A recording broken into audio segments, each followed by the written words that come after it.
ভীষণ মজাদার একটা স্ন্যাক্সের রেসিপি শেয়ার করছি। এটি বাচ্চাদের টিফিন, ইফতার অথবা সন্ধ্যার নাস্তা হিসেবে খুবই জনপ্রিয়। জাপানিদের সবচেয়ে জনপ্রিয় রেসিপি এবি ফ্রাই। আর তাছাড়া আমরা বাঙালিরা এটিকে মুচমুচে চিংড়ি ফ্রাই অথবা প্রাউন ফ্রাই বলে চিনে থাকি। আমি এখানে প্রায় 16 থেকে 17টি চিংড়ি মাছ নিয়েছি। চিংড়ি মাছের ব্যাক সাইডে যে শক্ত একটা খুলক থাকে এটি কিন্তু ফেলে দিয়েছি, আর চিংড়ি মাছের লেজের সাইডের খুলকটা রেখেছি, এতে করে দেখতে ভালো লাগে। প্রত্যেকটা চিংড়ি মাছের পিঠ বরাবর লম্বা করে কেটে নিয়েছি, কারণ ওই পিঠ বরাবর কিন্তু কালো টাইপের একটা নোংরা ময়লা থাকে। কেটে নেওয়া হয়ে গেলে সবগুলো চিংড়িকে 3 থেকে 4 বার আমি পরিষ্কার পানি দিয়ে ধুয়ে নিয়েছি। এখন আমরা চিংড়ি মাছগুলোকে ম্যারিনেট করে নেব। এর জন্য 1 স্লাইস লেবুর রস দিয়ে দিচ্ছি, আর সামান্য দিয়ে দিচ্ছি লবণ। লেবুর রসটা কিন্তু যে কোনো মাছের আষ্টে দুর্গন্ধটা দূর করতে সাহায্য করে। এখানে আমি 1 কাপ ময়দা নিয়েছি, আর ঝালের জন্য হাফ টেবিল চামচের মতন দিয়ে দিচ্ছি লাল মরিচের গুঁড়া, 1/4 টেবিল চামচ দিচ্ছি ভাজা জিরার গুঁড়া, এবং ধনিয়া গুঁড়া দিয়ে দিচ্ছি হাফ টিস্পুন। এখন সবগুলো ড্রাই ইনগ্রেডিয়েন্টসকে একটা হুইস্কের সাহায্যে খুব ভালো করে মিশিয়ে নিচ্ছি, যাতে করে কোথাও আলাদা করে মশলা দলা পেকে না থাকে।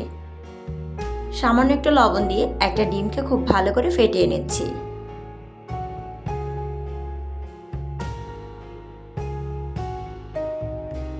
আগে থেকে ম্যারিনেট করে রাখা মাছ থেকে একটা করে চিংড়ি মাছ নেব, আর ফার্স্টে আমরা আটার মিশ্রণে দিয়ে খুব ভালো করে এটাকে কোট করে নিচ্ছি। আটার মিশ্রণে কোট করার পরে এটাকে একবার ডিমের মিশ্রণটা চুবিয়ে নিতে হবে।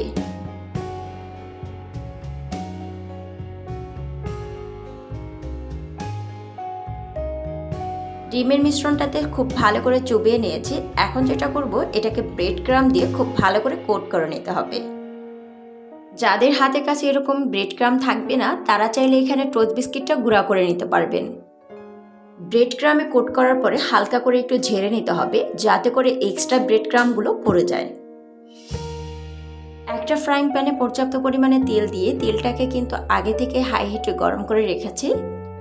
এখন একে একে সবগুলো চিংড়ি মাছকে দিয়ে মিডিয়াম থেকে হাইতে রেখে আনুমানিক 2 থেকে 2.5 মিনিটের মধ্যে কিন্তু এই চিংড়ি মাছগুলো ভেজে নিতে হবে।